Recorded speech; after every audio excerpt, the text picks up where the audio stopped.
The MTDCNC podcast, sponsored by Langley Alloys, unique metals for demanding applications, providing first-class performance and an international service. Welcome to the MTD podcast. I'm Giovanni, Albanese, a passionate engineer and a proud member of the MTD team. Today we've got an absolutely brilliant MTD podcast lined up. I've got the guys from First MTA that have joined us in the studio, and we're going to be discussing a brand new product portfolio, workholding portfolio, Sinco, that they've launched into the UK market and which will take the workholding solutions that are currently provided by storm. There's some really innovative products and solutions that we're going to be discussing today, so stay tuned and to find out more. But before we start discussing the products and the solutions that are available, I just want to introduce you to the team. So Steve, let's start with you. Before we talk about the product,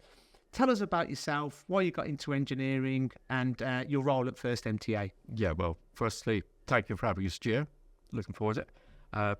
I came into engineering back in '83, did a full apprenticeship, stayed on the shop floor, including product management, for about 29 years, and then moved into technical sales and applications nearly 10 years ago.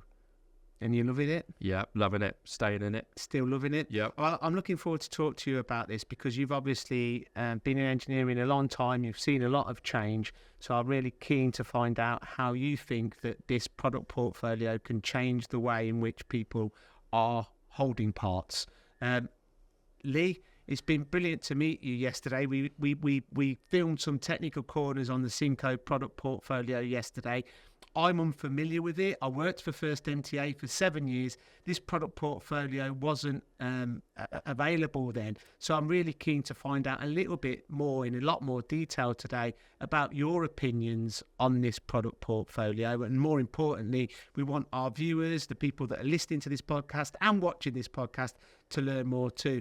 But before we get into that as well, Lee, you've come off the shop floor, the same as all three of you, the same as you, Roy. Tell us a little bit about your background and why you got into sales for First MTA. Yeah, first of all, thanks for having me, Gio. My pleasure. So I started actually as a labourer, and the boss noticed that I was spending more time watching what the machinists were doing than actually doing my job. So he offered me the chance of an apprenticeship. I took it and spent the next 20 years programming, setting like lathes, VMCs, mill turns, and just last year actually I took the step to join one MTA and became technical sales. Great story, Lee. And I think that, I come from the shop floor too, and I think that you can't do a job like you're looking to do without that experience and expertise of actually doing it, and learning the best ways and the best solutions to hold parts and machining techniques. Would you agree? I would agree, yeah. And obviously, one MTA as a company agree with that. They really only hire their technical engineers from the shop floor, and it is a requirement for the job. And I assume it's making your job a lot easier having that experience. It does, and for me, it keeps me still involved in the industry at a machining level as well as a technical level. I get to have the best of both worlds in this role. What I found, I'm sure you guys would all agree, I worked in a few companies, aerospace and as a tool maker, and I was used to making components in a certain way, but you soon get to see there's so many different ways to make the same component, and you're just learning all the time. Every day is a school day, and it's a great job to be in, going around seeing end users all over the country. I'm digressing. Roy, welcome to the MTD podcast. Great to have you here today. Roy, tell us about your background, why you got into engineering and your current position at First MTA. Yeah, I fell into engineering really. Come out of school, not a clue what I wanted to do. Badgered by people, you need to get an apprenticeship. So I managed to secure one, worked my way through from manual machinist into semi-CNC onto CNC, offline programming, and now as technical engineering. Fantastic. So how many years you've been in engineering? Too many, Gio. Approximately 40. Fantastic. A lot of experience around this table today. And I think that, again, experience is invaluable. And I think that the ways in which we can sell products is completely reliant on the experience that you guys have got. So exciting times. The company at First MTA has changed a lot over the years, and you've introduced lots of new products. I mean, we're going to focus on the Sinco products today, but we reviewed a world premiere, completely unique innovation yesterday from Kitagawa Europe. You're heavily involved in automation, and this Sinco product lends itself to automation too. But let's focus on the Sinco portfolio today. There's a lot to discuss. There's lots of different solutions for 3-axis, 4-axis and 5th-axis machine tools. So Lee, because you did the technical corner yesterday, I'm going to start with you. Can you give us a brief overview on the Sinco product portfolio and the reasons why engineers across the country should consider this portfolio when looking at new work holding solutions? Yeah, so I think the best place to start, Gio, is the base plate, because that's where the whole system sort of does start. They offer different sizes, different pitches as well.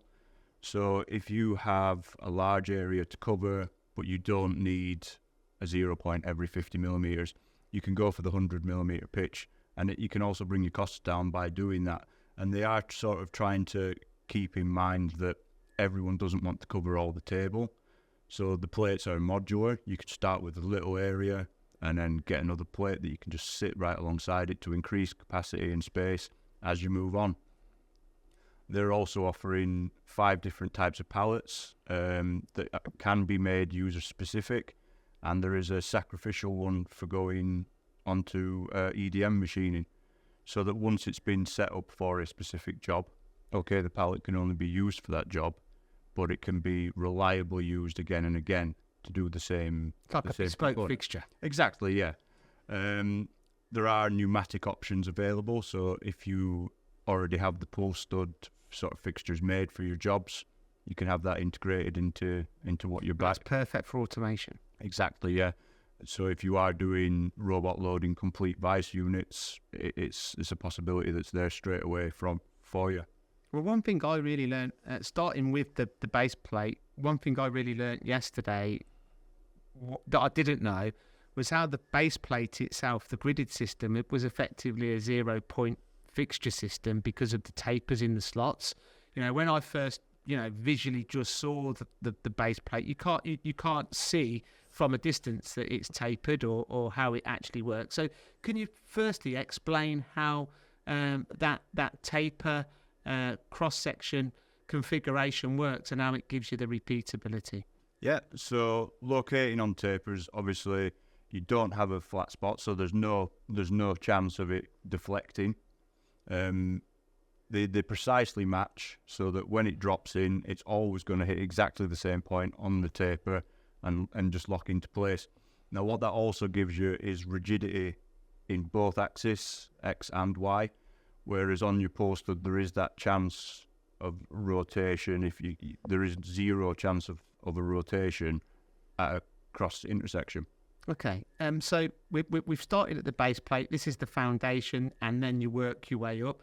Talk us through the rest of the product portfolio, moving up from the base plate, but not just for 3-axis, but for 4-axis and 5th-axis machine tools. A brief overview, and I am going to bring you two guys in as well, so bear with me. But yeah, so I mean, accessory-wise, if you're going from the base plate and you want to use risers, for example, you need to bring your work up in Z. You don't have Z height on your machine, or you can't get your tool down low enough.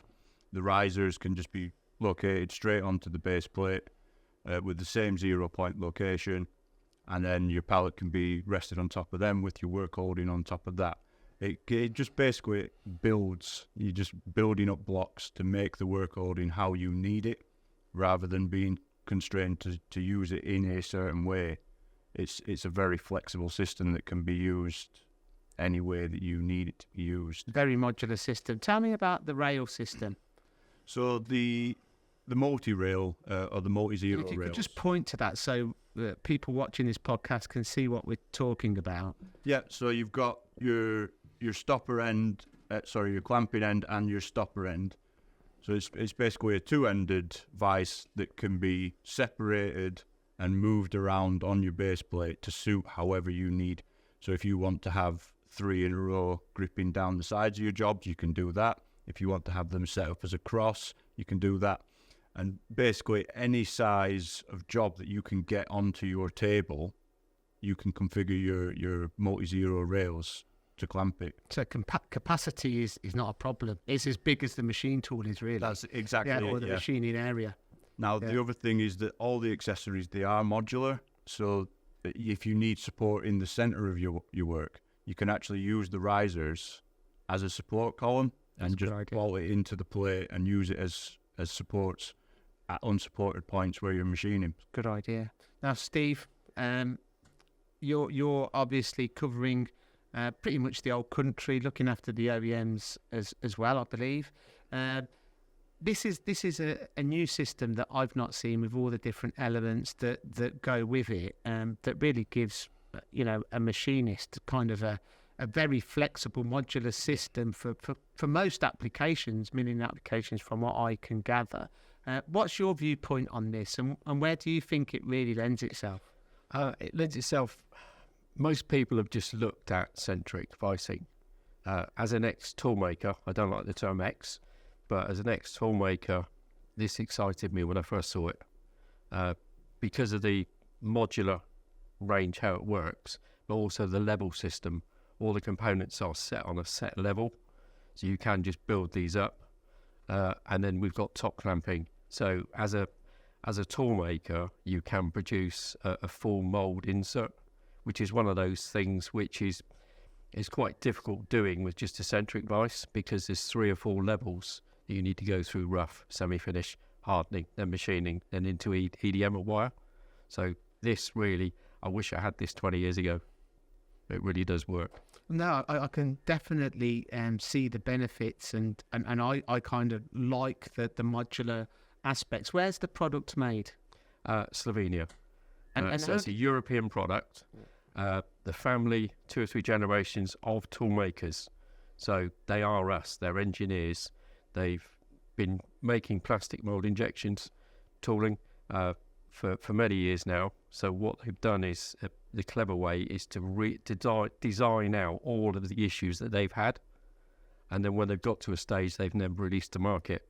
Hence, we are all very excited that a toolmaker has designed this for our industry. So is it the same old kind of story where they needed a solution for themselves, designed the solution for themselves, and then thought, hey up, we've got a great product here that can go to market and it will clean up? Yeah. It's one of those products that when we went to see them, it was wow. Yeah, I can see some similarities with other products, but I do also see that the unique features that this really does offer. Roy, with your 40 years experience in the industry, what's your opinion on the Sinco portfolio, and where do you really see a gap in the market for it? It's not just EDM or wire or CMM. It's for any industry really within the machining. It can be for one-offs. It's quick change, so you can use it. You can take your pallet off, put a new pallet on, load that one, and just literally it's for any scenario. So any volume, Yeah.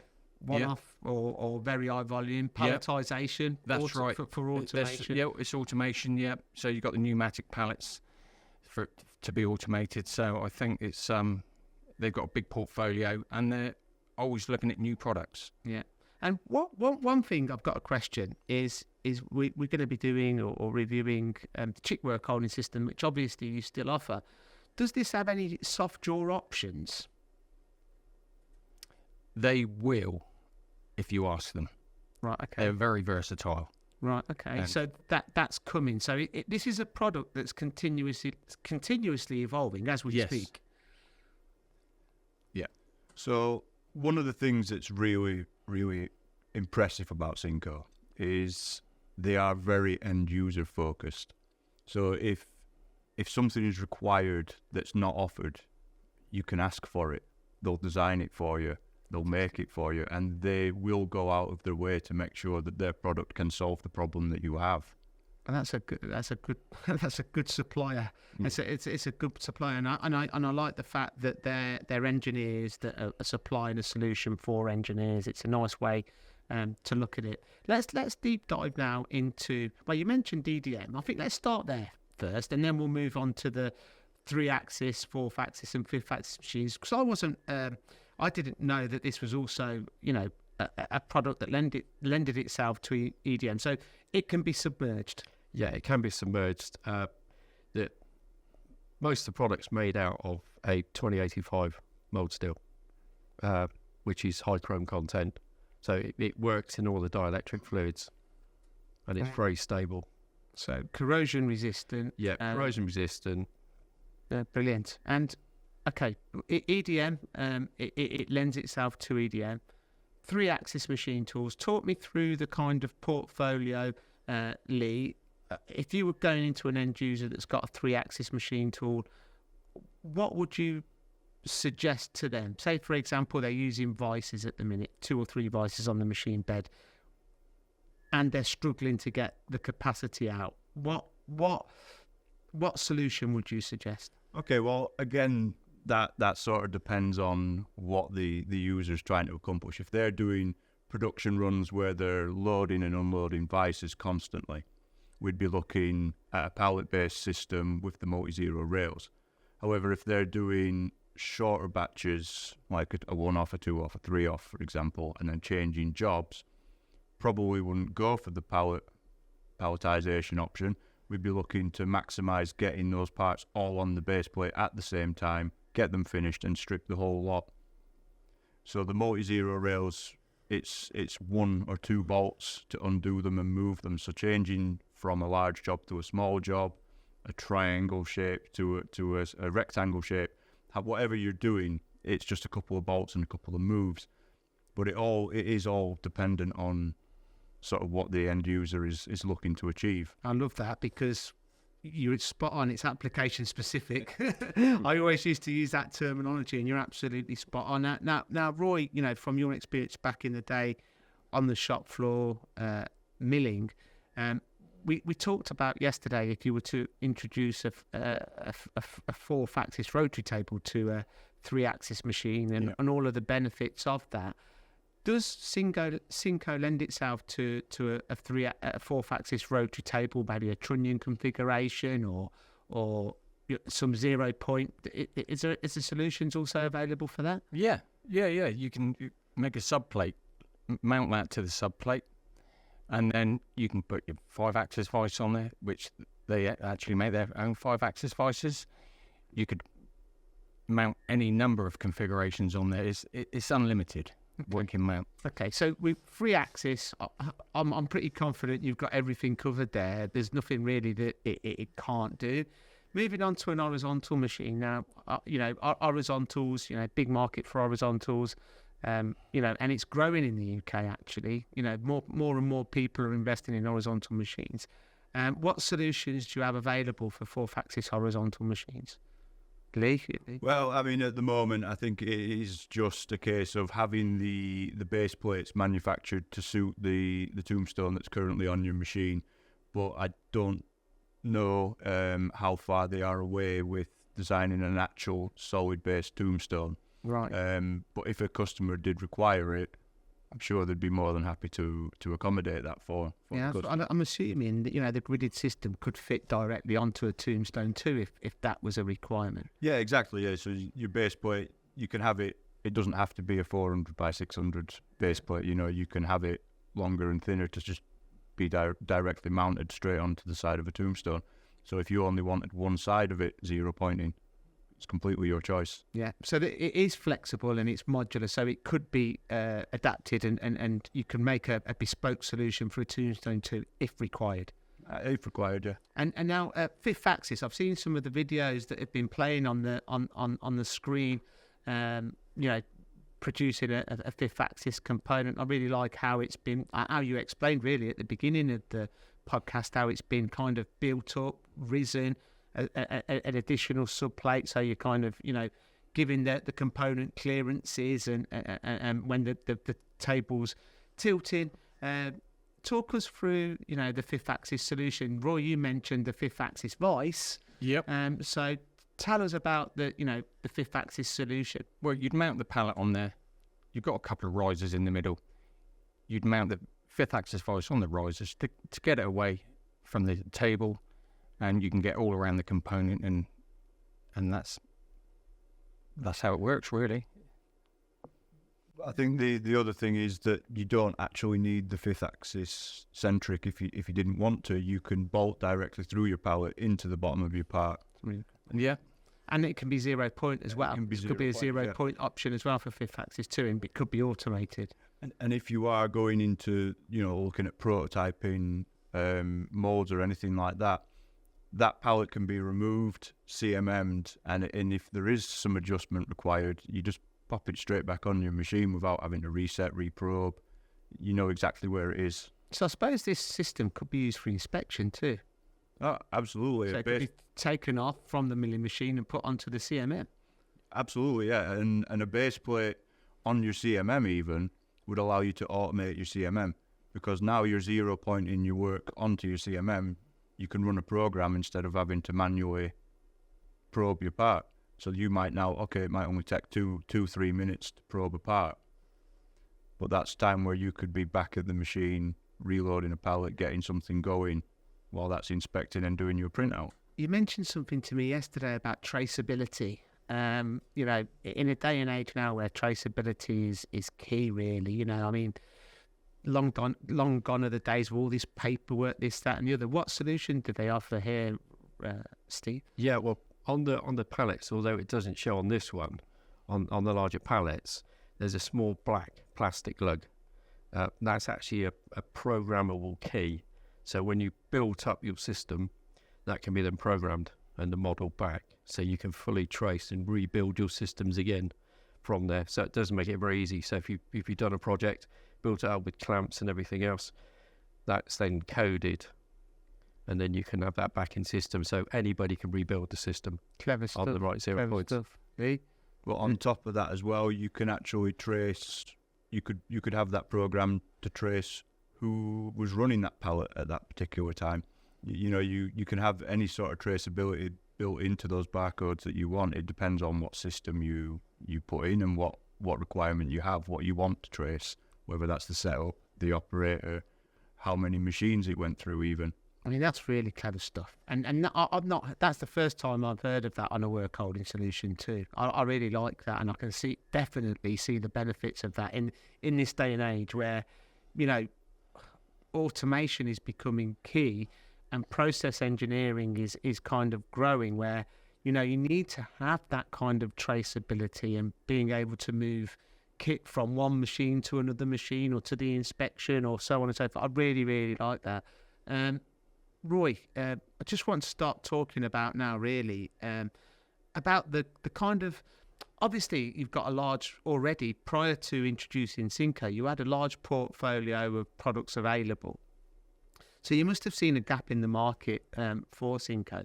When you're out on the road, you go out there and you see problems and pain points. What in your mind, what solutions is this really going to solve for you as a business? Because you've got a great solution at your disposal now to solve a lot of problems. Yes, the versatility. It's unlimited. The accuracy as well. It's 5 micron accuracy. So between any machine, you've got a pallet on one machine, you can move it to that and guarantee it's within 5 microns. Brilliant. And as I said, it's unlimited. It's just your imagination. That's fantastic. It's a nice way to put it. And guys, it's been brilliant kind of having you on the podcast today and talking about this new product portfolio. Starting with you, really, Steve, have you got any last thoughts or anything that you'd like to say before we start closing this podcast down? And how should people get in touch? Why should people get in touch? More importantly, yeah, I mean, really, really truthfully, when we first saw this product, I initially thought this is clamping without limits. It really is just purely your imagination of where you want to go with it. So building, because it's on the taper, you can just build high. The vibration is greatly reduced. That's brilliant. Okay, and you know, how should people get in touch? You know, it's not just the standard products. And this is really important, actually, and something that I've not mentioned yet. It's not just the standard products that you offer with Sinco. You also offer bespoke solutions as well, customizable solutions. Yeah, we can design a full tooling work holding package for somebody. We work as a team, all as skilled engineers, so we can talk the same as you, and we've got the expertise to help and assist you drive it forward. Perfect. And Lee, you've been tasked with really pushing this product portfolio for First MTA. So, you know, really, you know, what do you want people to know about it, and why should they use this product portfolio or want to find out more? Yeah, I think that's the important one, is the finding out more. It's more, every solution isn't going to suit every company, but if you have a talk with us to start with, and we can sort of look at A, what you're doing now, and B, what we can sort of do with this or other products to sort of get you moving in the direction that you want, whether that's quicker setups, whether that's longer run times, whether that's a mix of both.